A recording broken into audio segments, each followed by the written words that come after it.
Okay, well, welcome everybody to Solar Noon Tuesday. I'm Jay Warmke with solarpvtraining.com. And just want to welcome you to this. We have a number of folks joining us live online. That's part of this format.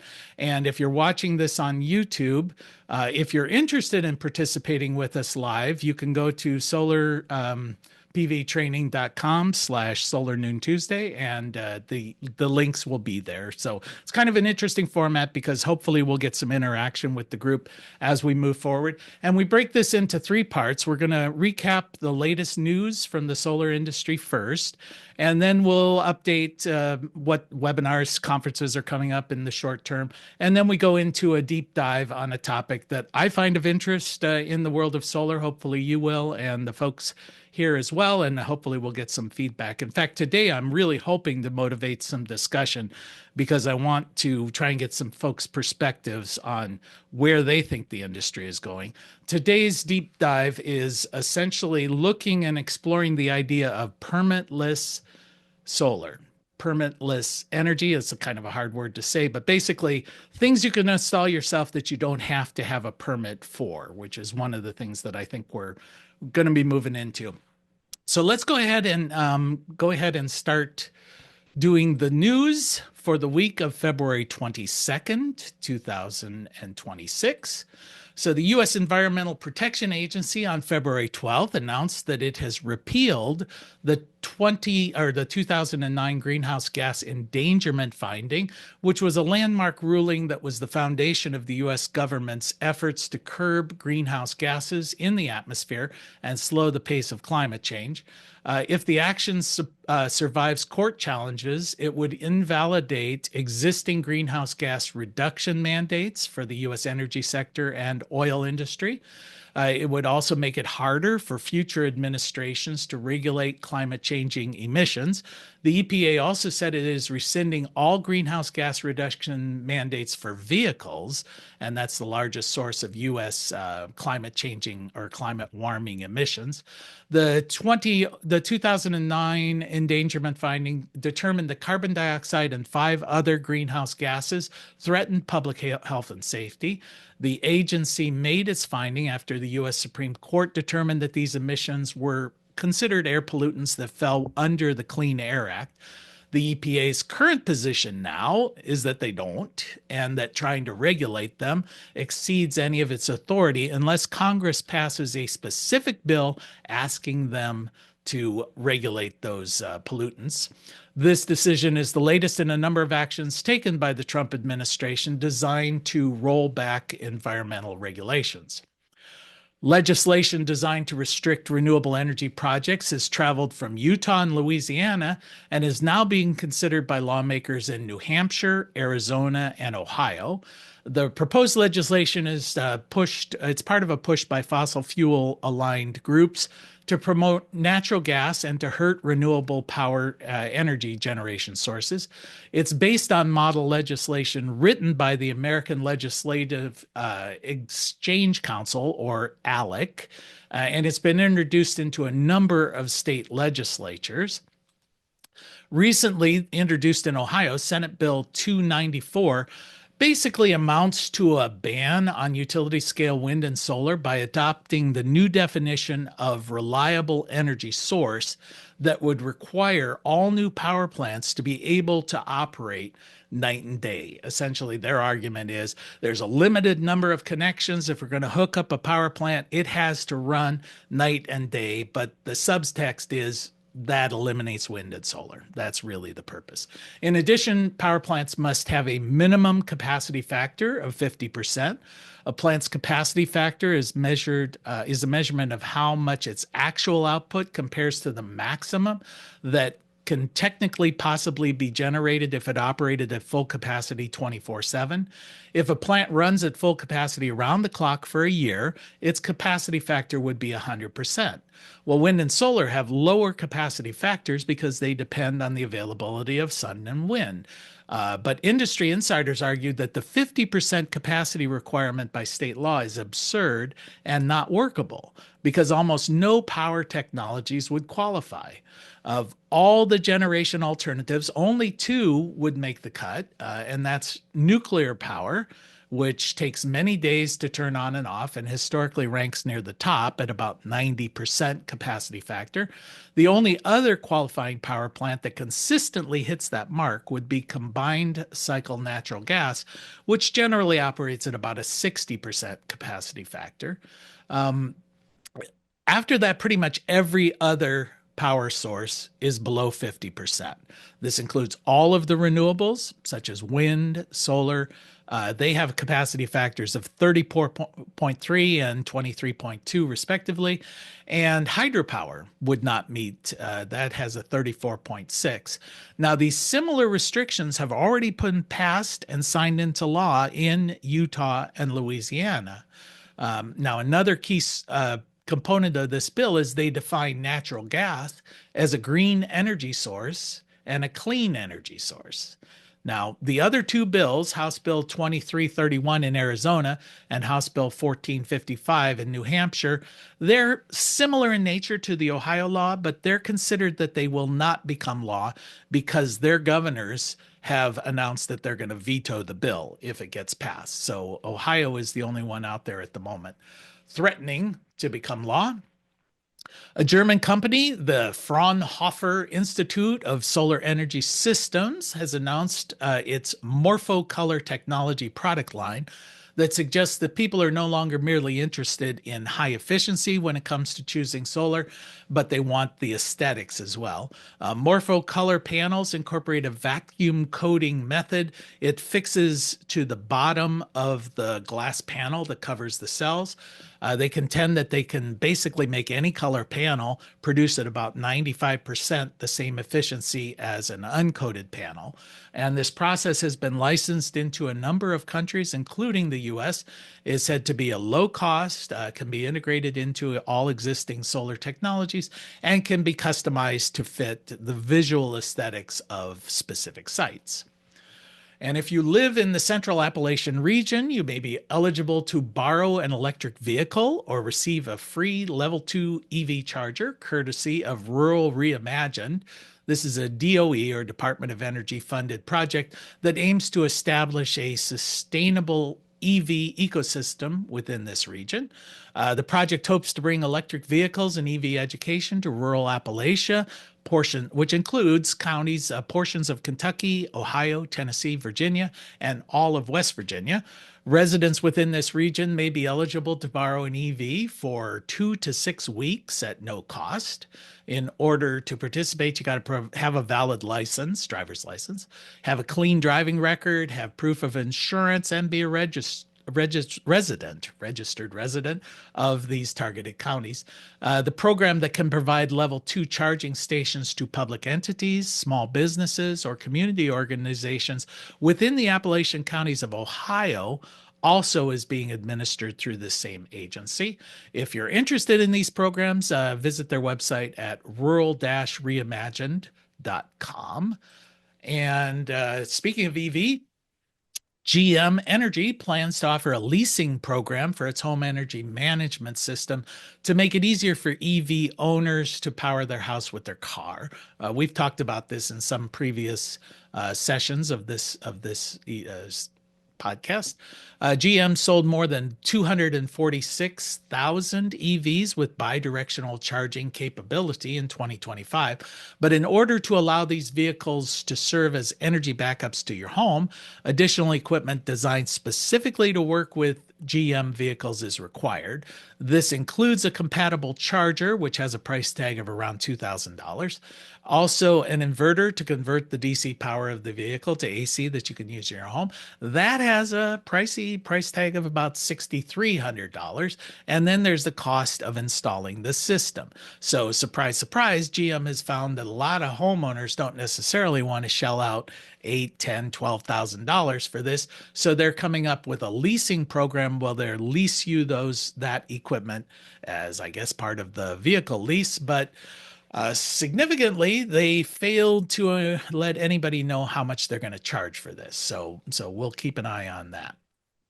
And that's the news that came across my desk in the solar industry for the last week. Does anybody have anything else that you'd like to add into this at this moment? Things that came across your desks? I'll give you just a second to pop in. And I know Pete. Oh, here's a yeah, Pete. You've got a question, but you also had another question you had mentioned. Well, actually, this is me drawing attention to my post in the chat looking for a high voltage input inverter. If anybody can offer some insights, companies to look at, etc., it'd be appreciated. Okay. They quickly, Devana, answering Pete. Pete, you look at the DYE inverters; they have a lot of high voltage DC input voltage models to look at. Okay. And by high voltage, what are you significantly saying?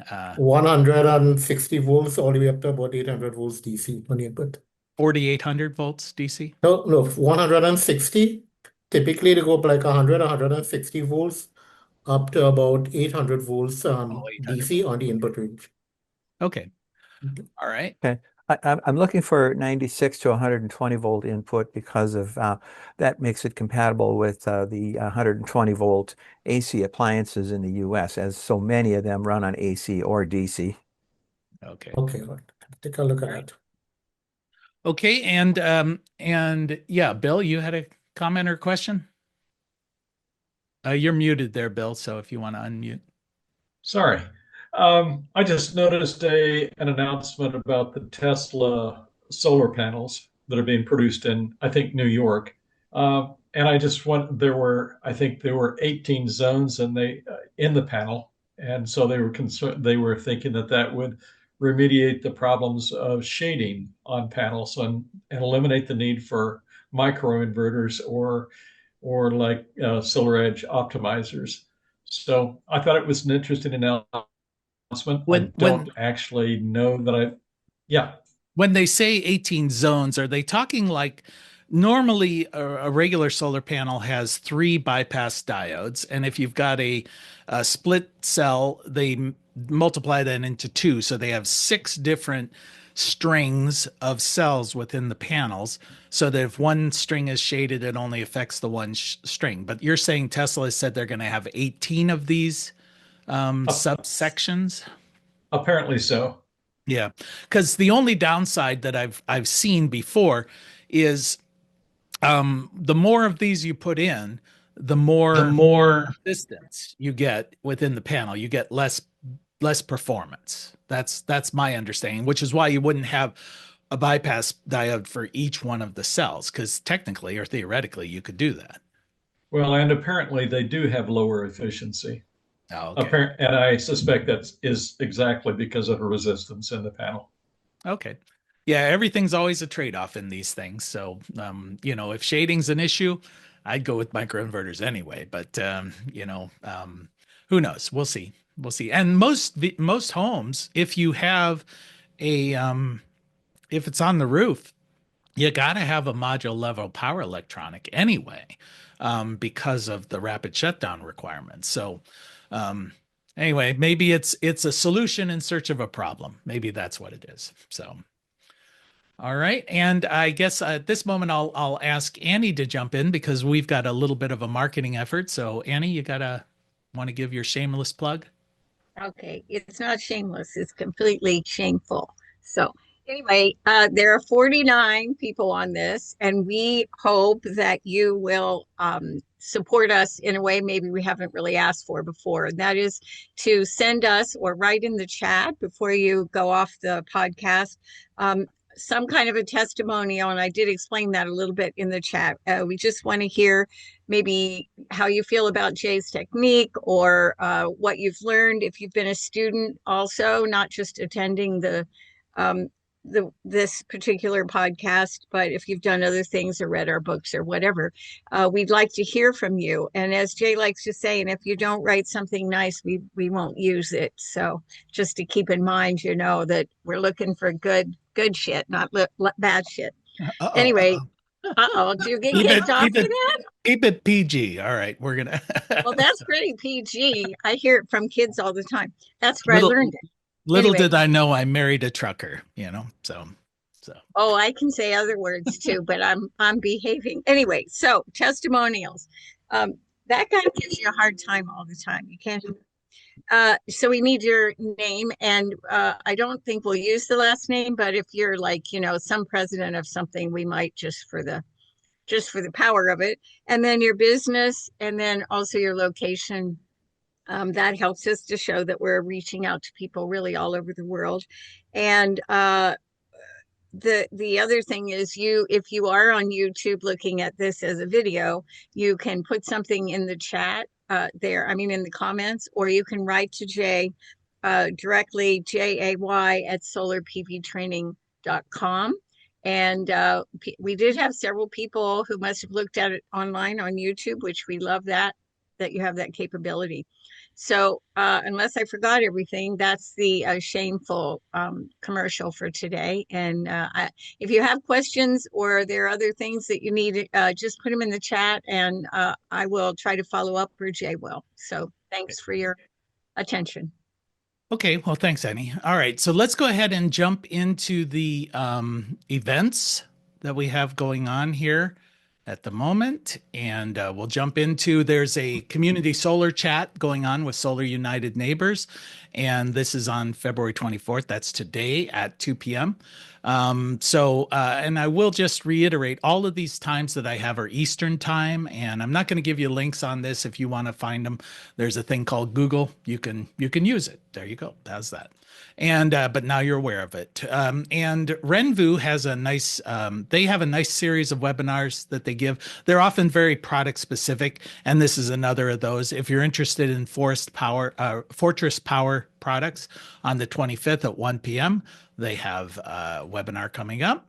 And then there's one on the 25th at noon, which is EV charging developments. And I think I mentioned last week, I'm actually signed up for this one because I want to find out what's going on. And then there's grid response and restoration on the 26th at 1 p.m. And CPS inverters. This is another product specific webinar coming up on March 12th at 2. And March 17th, one on solar financing at 2. And supply chain outlook, March 18th, 2 p.m. This is through CEA.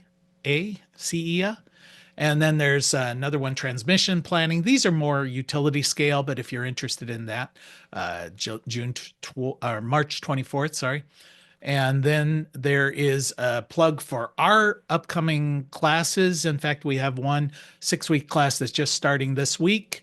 If you're interested in becoming certified in solar, we do a 6-week hybrid version where you work online, and we have weekly Zoom calls, and then we get together for 2 days in April where you do the hands-on that are required as part of the certification, and then we review and you take the certification exam. So all of that is available there at solarpvtraining.com. And those are the events. Does anybody have anything they'd like to add to that mix? Things that they're involved in that are coming up? Give you just a second there.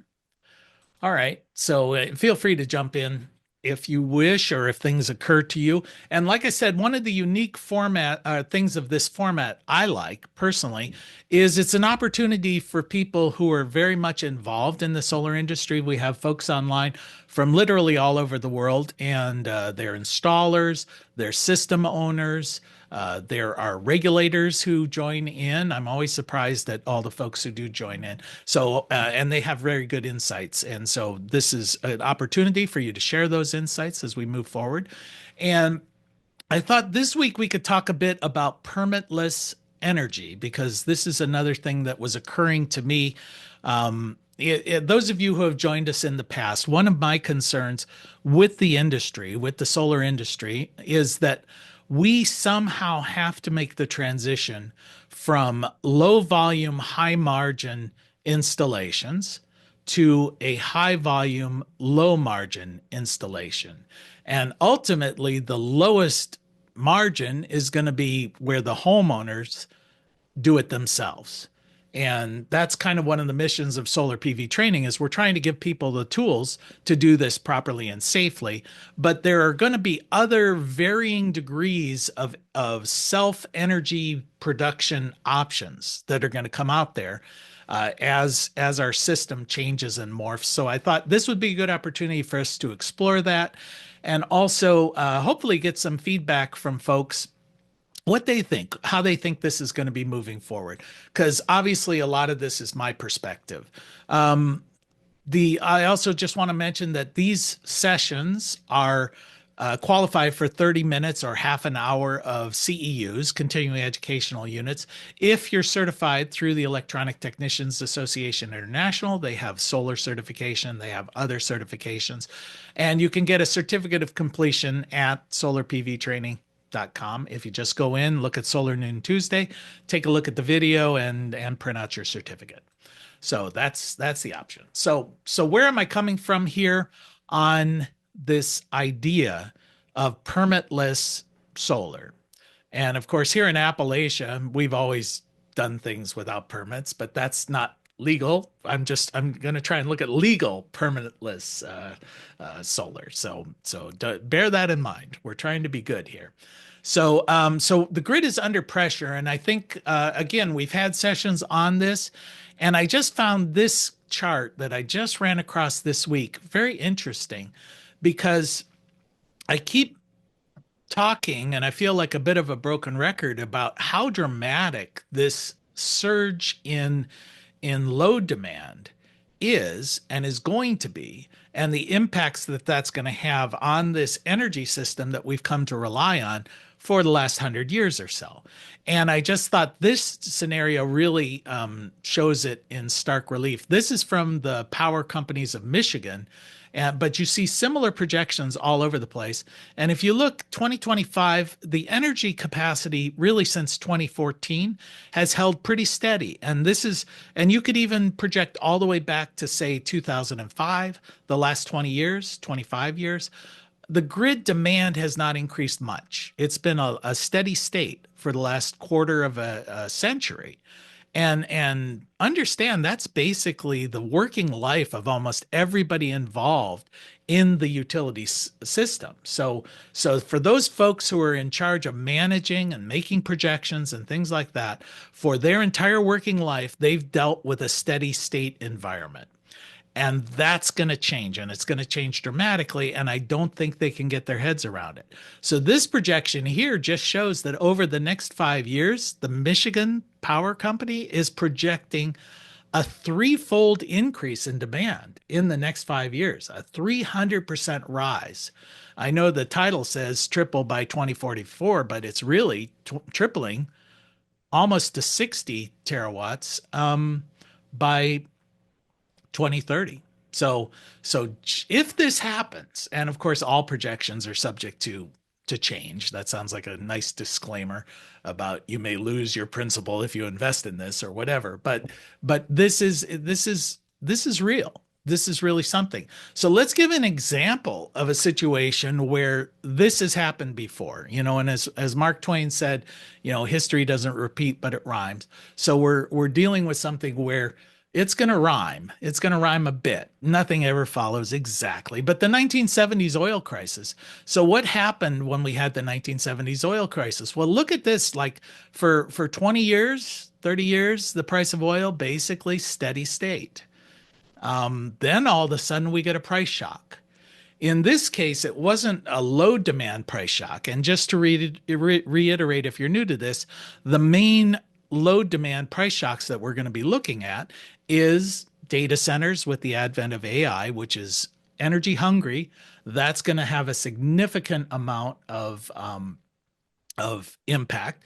There's the transition to electric vehicles. That also is going to have a significant impact. We're seeing industries start to transition to electric away from natural gas, largely because natural gas is just getting expensive. Natural gas doubles in price. You shift over to electric. There's a lot of advantages of that. We're seeing electric heating systems, heat pumps, mini splits. We're seeing those put into systems. So what had traditionally been a natural gas now is transitioning to electric, and data, Bitcoin, that kind of thing, cryptocurrency, that has an impact. So all of these things, plus climate change with the severe weather in either direction. And all of a sudden that adds up to, as Michigan is projecting, a tripling of load demand over the next 5 years. So in 1973, the oil Arab embargo was a 14% drop in supply. So basically, the OPEC got together and they said, all right, we're not going to ship out as much as we did. And suddenly there was a 14% drop in supply. Demand didn't change rapidly. So there's a disconnect there. So what happened with this 14% disconnect? We saw gas prices triple. And that had, for those of us who lived through this, it had a significant impact. It had a significant impact on our culture, on the way we drove, the way we dealt with things. There were lines at gas stations, and we essentially went into a 10-year recession, all because this disrupted the world's economy to a very dramatic extent. Now, after that was all done, after it had played itself out, notice we go back to almost a steady state again. There are ups and downs, and it's a very volatile market, but we drift back down. So I would argue that the same disruption that we're going to be dealing with in electricity will eventually calm itself down, and actually we're going to have an oversupply or a glut of electricity. But in this short term, in the next 5 to 7 years, I think we're going to see a very dramatic change in our electricity, with a doubling, tripling, quadrupling of electric prices. And what is that going to mean? How are we going to respond to that? Another thing I just want to point out is the experts are just almost always wrong. And if you consider me an expert, I'm probably wrong too. But this is, I was curious to see what they were predicting in 1972, the year before the oil market went crazy. And basically they were predicting it's going to be the same as it was. And that's what they project. In fact, looking at these numbers here, and this was as close as I could get, but they're essentially saying between 1970 and 1985, we're going to see the cost of oil double. All right. 6 months later, the cost of oil had quadrupled. So they're saying in the next 15 years, we're going to see it double. And 6 months later, it was 400%. So they don't know. There's an old thing in the prediction market. Nobody knows nothing. Everybody's just guessing. But I feel like this is an educated guess, like everything else. And maybe I'm just catastrophizing this stuff, but I think it's going to be pretty dramatic. So what happens? What happens if this comes to pass? Well, the prices are going to go up. If you all of a sudden have a disconnect between supply and demand, these things, there's going to be a little bit of a lag in this because this is not a free market system. There are public utility commissions that have to go in and approve all of these price increases at the retail level for electricity, but they've been very willing to give these approvals. But if they don't raise the price of electricity to the level that it needs, based on the demand, then the supply will constrict, even further. So that's just either you're going to have very high electric prices or you're going to have very frequent power outages. So that's going to be one or the other. That's just kind of it. And as I said, reliability will go down. So I feel like even though the prices are going to go up, we're still going to see reliability suffer. In fact, the Department of Energy forecast in July of last year that we're going to see power outages increase 100-fold across the United States by 2029. So if that's true, we're going to have the grid is going to be super unreliable. I mean, if you project that out, it projects to 2.5 hours per day per customer of not having electricity, if it truly goes up 100-fold. So what are you going to do? What are you going to do if the prices are high and reliability is low? Well, then those who can afford it, they'll always get the power. I mean, think of these data centers. If you've got Google, if you've got Microsoft, they've got deep pockets, they're going to be first in line, and they're going to get the power. And I think those who can afford it will build their own systems. And I think many of us who are online here right now, and those of you who are viewing, this would be your response. I mean, if you have the wherewithal, you're going to go out and you're going to purchase a solar system. Now, we may run into some problems with, supply chain issues and competent workforce issues. We're already dealing with a lot of that, but eventually you'll get it. I mean, if you're willing to pay for it, and it probably won't be cheap, but you'll do it.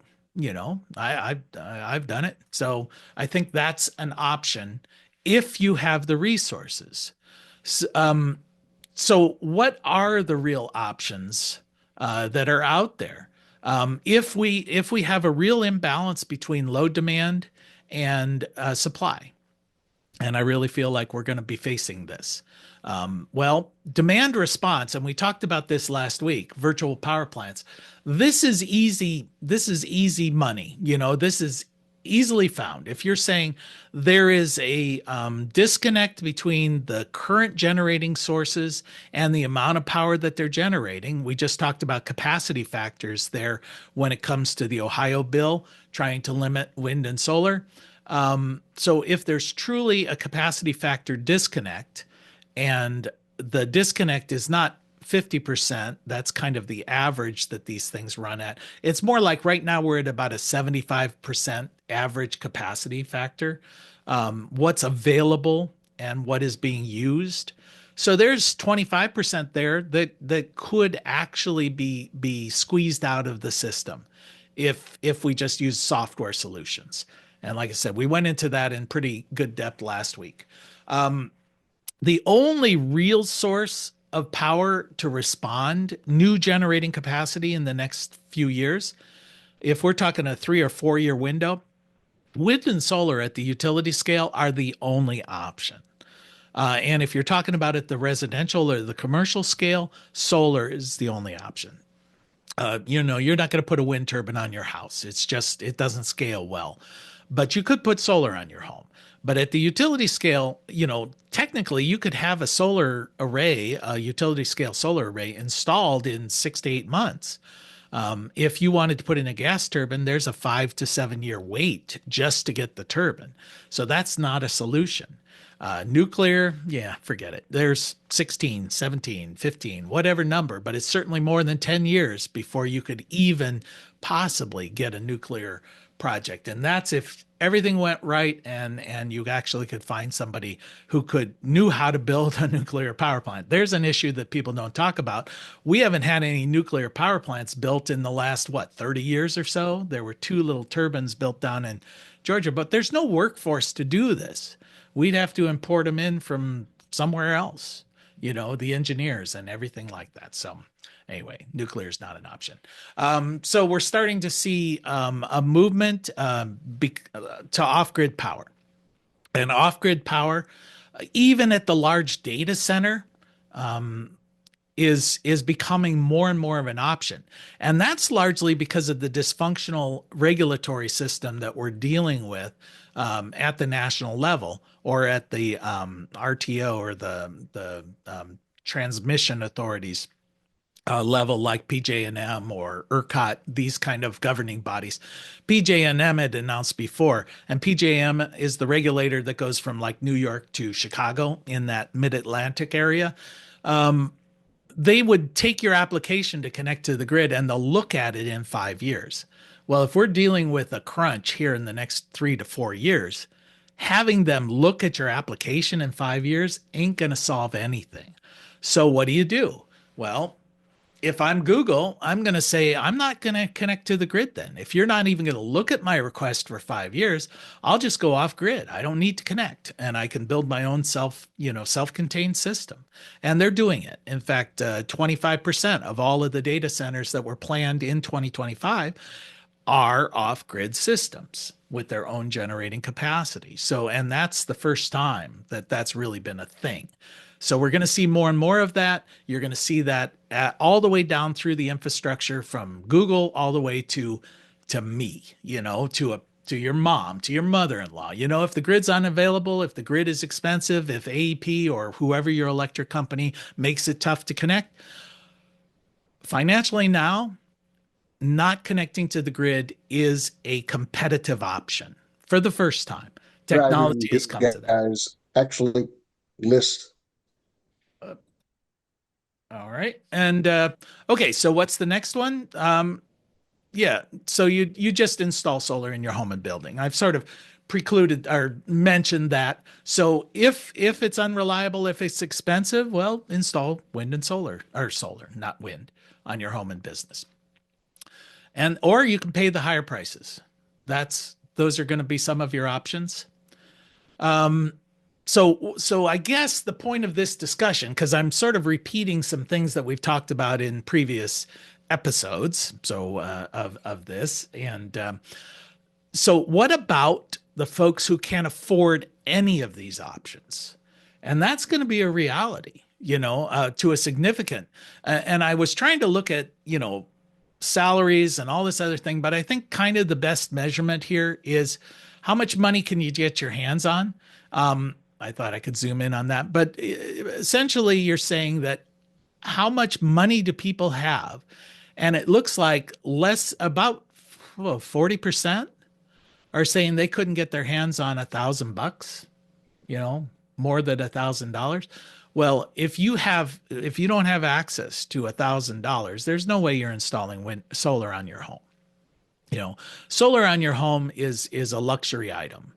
And so you're going to have a significant portion of the population who are either stuck with significantly higher electric bills, and we're already starting to see this, and it's already becoming a political football in a lot of jurisdictions.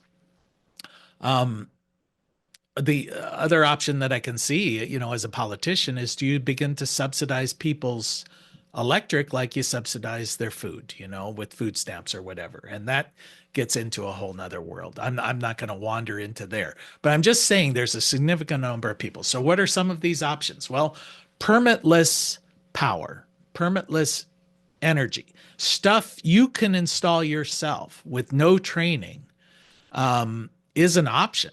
If you can go down to Lowe's or to Home Depot, buy an energy system and install it yourself, that's going to be interesting. That's going to be a thing. And we're already beginning to see these systems develop. And there's a number of reasons for that. But we're talking about pre-engineered, UL certified, plug and play energy devices that meet the code without requiring a permit or utility approval. So this is a whole new realm. We haven't really talked about it here within these groups.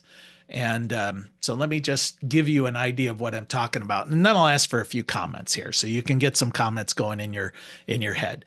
One of them is plug-in solar, and we did have a session on balcony solar, but effectively these are little units, small units. They're starting to get approval within various state legislations, where you just set out a couple of panels, and the whole system you just plug it together and plug it into an outlet.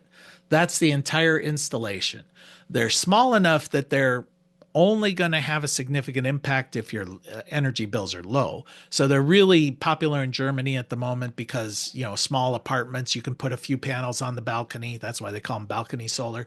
And they'll offset a portion, 30, 40, 50%, who knows, of your electric, which is significant because they're so easy to install. Plug-in batteries, portable power. And I'll go more into depth on these things, but the concept here is think about just the old-fashioned UPS. You used to have a UPS with your computers back when computers were super expensive, and you were afraid that if they shut down, you just lost a day's worth of work. So back in the olden office with your IBM XT computer or whatever, and now I'm really dating myself, but you would plug in a UPS. So if the power failed, it still goes, it cleans the power, it deals with surges. Why not have these multiple places with various appliances that you want to have working if the grid is unreliable? So that's the concept there, and they can go all sorts of levels within that. And then there's smart load controllers. We'll touch a little bit about load control because the energy you don't use is the cheapest energy there is. So begin to look at how can you manage your power consumption in a way to only use the power that you need when you need it. That's becoming more and more economically viable. And then small off-grid systems. All of these are things you could do without having to get approval through any permitting office, without any utility interconnection. So with that said, because I've sort of introduced into the concept, does anybody have any comments here from the group who have joined in, who would like to give me some feedback here at the moment? Jay, well, even I would think those solar generators that are appearing on the market would kind of fit into that category you're speaking about. Yes, yes. And those are essentially, and I've used them when we were on the farm, where you create a solar generator and then it just charges with the sun, and then you just plug in your appliances to it when the power goes out. And or you can take them camping, or you can use them for remote construction work, or anything like that. It's just a very small standalone system in a box. The only difference between that and a battery that's hooked up to an appliance all the time is you're not charging it from the solar array, you're charging it from the grid. So you're just using, and so you don't need solar. You certainly could integrate solar, but you're right, Devin, and that's one. Anybody else have any comment? Could you talk a bit about the UL 3700 and also the the safety issues with balcony solar? Yeah, I know only the term, that they're finalizing. I don't think it's final yet, but it might be, the UL on those products. I do know the articles I saw, there have been no instances that have been reported of these balcony solar causing a problem, unless somebody tried to jury rig the system, which is something that I'd probably do. But anyway, then, but it's kind of getting into that. Is it dummy proof? And that's what we're kind of getting into. Is that what you're kind of raising a concern there, Liz, about when you put this the into? concern is if people hook up too many of them, Yeah. it could be a problem. Yeah, it could. And these things are designed not to backfeed the grid, because they typically incorporate microinverters. And because you're also typically plugging in directly to the battery, so you're not in on grid there. But as you decide to make it more convenient, it gets more dangerous, because as soon as you try and automate these things or hook it into your service panel or do something like that, then you begin to look at how you increase the possibility that these things may backfeed the grid. And that's kind of the issue that we want to avoid. So I think it's all new, but I will guarantee people are going to do this if the economics are motivating them, and we're just going to have to figure out a good way of dealing with that. Safety, people do dumb things, and so somebody's going to get hurt, but that doesn't mean it's not a good technology. I saw an interesting line here that says, that we're basically talking about energy as a consumer electronic product, so how are we going to, what are going to be some of the options? How are we going to deal with that?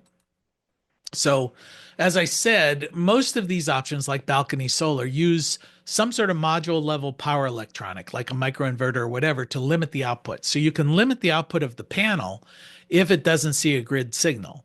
We see that already just through the UL 1741 standards, where, if it doesn't see the grid signal, it just shuts off. And that's kind of, that's a automatic safety feature. But the problem, as I see it, is not the panels. The problem is going to be the stored energy in the battery. So how are we going to limit the output where it doesn't go back to the grid when the grid is down? We're also seeing lower battery costs, and this is kind of what's motivating this whole discussion. As batteries get cheaper and cheaper, these become viable options. You wouldn't go out and spend $3,000 for a battery if it's going to save you a little bit on your electric, but if you might spend $300 if it's going to save a significant portion on your electric. So these are become options. We're also seeing the advent of smart load controllers that can be helpful in controlling the loads, but also in controlling these systems. And the utility prices and policies are really going to push us into this. I've seen from my own personal experience, the utilities, as more and more people are installing solar, are making it more and more difficult to install solar. They look at it as competition, and they have control over that competition. So let's minimize it. So that could be a passive aggressive form of resistance by taking 90 days to approve your permit, and then taking 90 days to approve the permission to operate. So then all of a sudden, a system that took you 2 days to install is taking you 6 months to get functional, just because the utility is dragging its feet. Then they start to say, all right, let's impose access fees, significant access fees for those people who have solar. Our local co-op, electrical co-op, charges $45 a month for the privilege of connecting to the grid, whether you use any power or not, if you have solar. So that's a way, that's a motivation to not connect to the grid.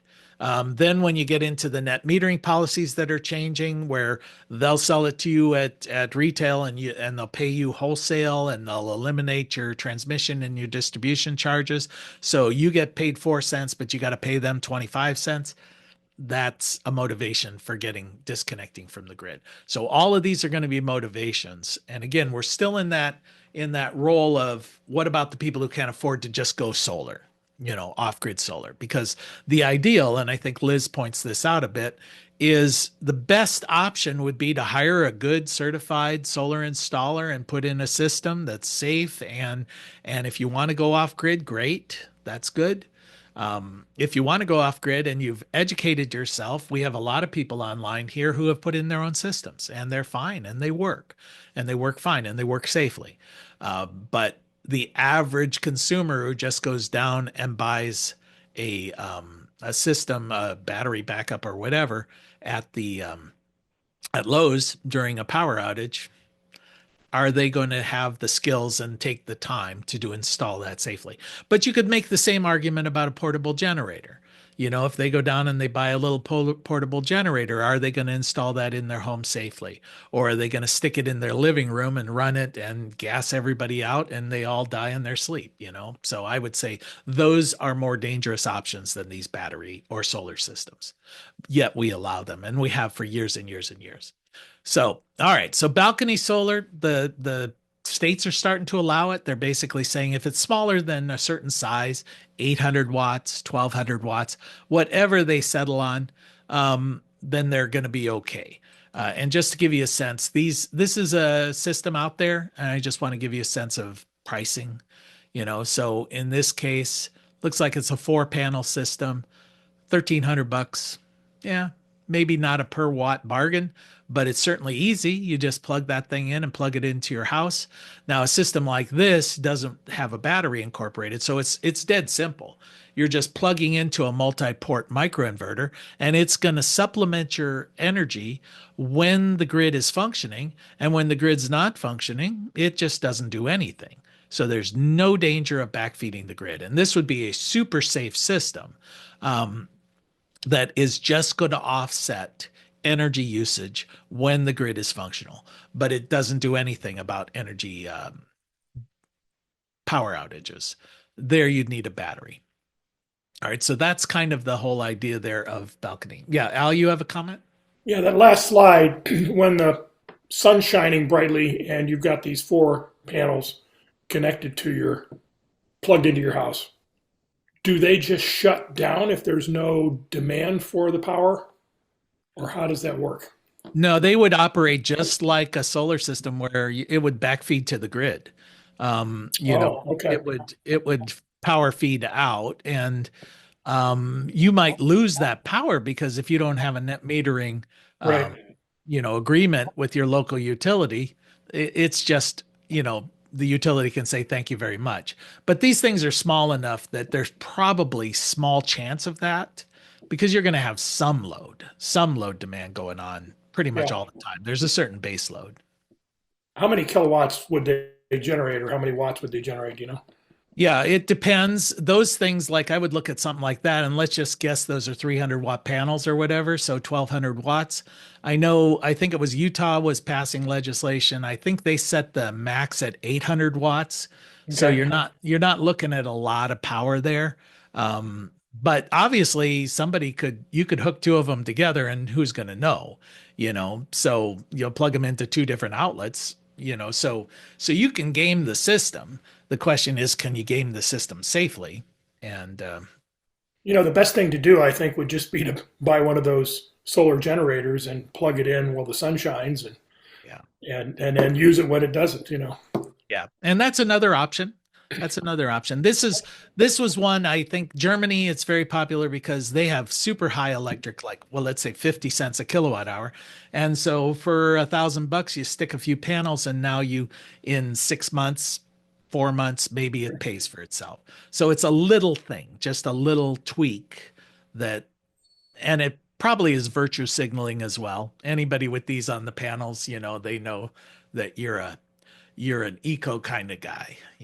So, all right. So as I mentioned, one of the reasons why these things are viable is the lower the cost for lithium ion batteries, how these prices have come down, and they've come down pretty dramatically. So the more these prices fall, the more economically viable it's going to be to have batteries just hooked up to various appliances. That's that's going to be a thing.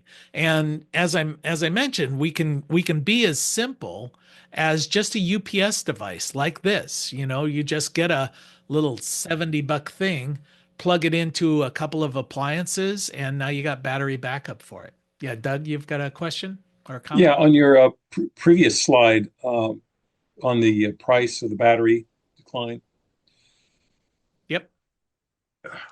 it wouldn't be too hard, just a little spreadsheet. But it would be interesting to look here and say, okay, um,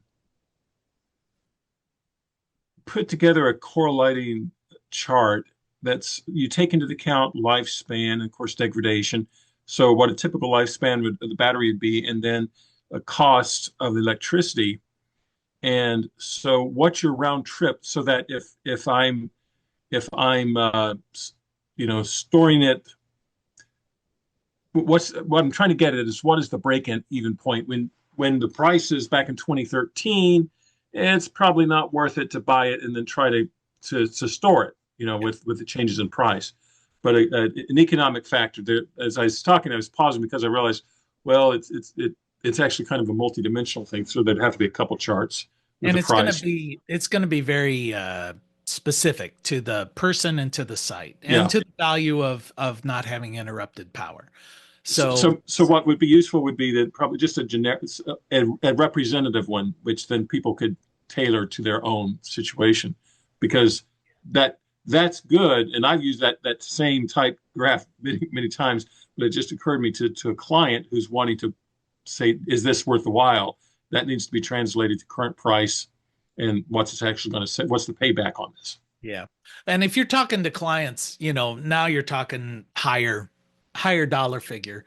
We're Yeah. kind of focusing here just on the guy who goes down to Home Depot, And so this is dead simple. And this just reminds me of the old computer days. You just plug in an appliance. And they have this is a more of a medical environment situation where they've got high value refrigeration going on, and you've got this big old battery backup that generates days, weeks of self, because you don't want these blood samples or who knows what it is if there's an extended power outage thawing. So this is more of a medical option there. But just to give you a sense of how these things work, essentially when the grid is functioning, the power simply goes through this battery bank, make sure they're fully charged, and then services the refrigerator, whatever appliance, maybe your communication system, whatever. So this is just normal. You make sure that your battery's at 100% state of charge and make sure that your appliance is functioning.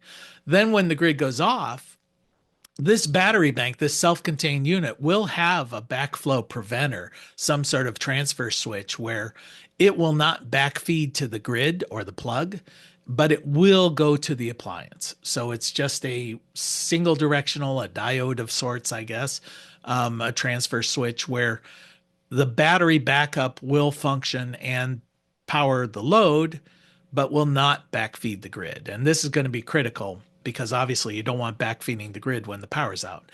And then once the power is restored, well, then again, it's passing through, but it's recharging the battery as well as servicing the load. So that's kind of the concept here. And it can be big like that one for the medical, or it can be small where, let's say, just say you have a little unit you plug into your refrigerator, and that's the only appliance you're worried about. Or maybe it's the fan on your gas heated furnace because you want the thermostat and the fan to operate in a power outage. So you can do them with specific loads. And this is kind of, I was looking at one of these low volume ones here, and I was just saying, okay, what are they advertising that it does? And they're giving an amount of time that the various things will run. 750 hours for lights, 100 hours for your TV, 100 hours for the fridge. So, yeah, Doug, you've got a comment? Yeah. If you'll allow me, I don't own anything in the company. I'm going to put the link in the chat. It's exactly that system. I had looked for that type of system for years, and a number of years ago, I was at a conference and I saw one, and it was a great interaction. I started talking to the guy, and he said, "Well, let me go get the guy who designed it." And we talked for 2 hours, and they offered me a job. No. It was funny, but I really liked it because I was looking for exactly that system for my sump pump. And as far as talking to people, that is a really good avenue to sell it in because this system is beefy.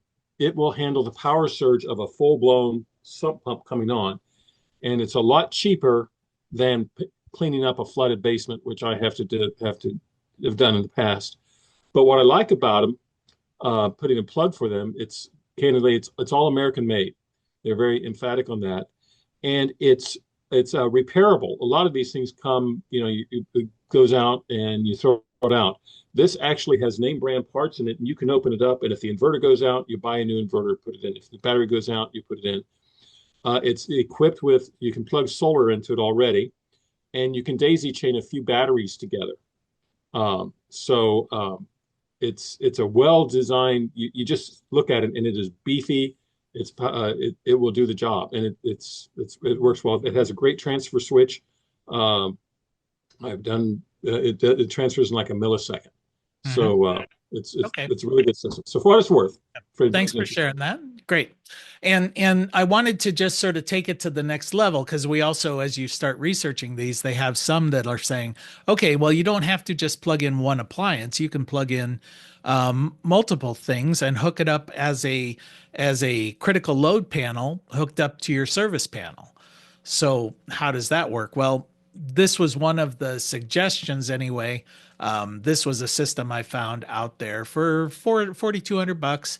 It's essentially a big old battery, and it then plugs in to this distribution box.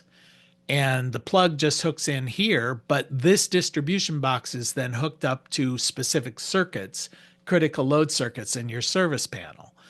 And you can see up above there are toggle switches, says generator grid, generator grid. So this is a manual disconnecting process. So you would say, all right, I want to run these circuits in the, so you'd have to switch over to the generator, and it's disconnected from the grid.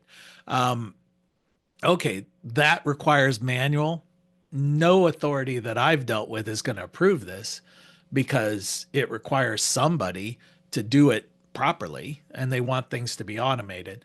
But this is their solution where you essentially have a manual transfer switch where you're isolating these circuits and running them off the battery. But it requires manual. Now, for more money, I'm sure you can get an auto transfer switch, and that's probably the thing. But each of these is gonna require you to invest a little bit more money.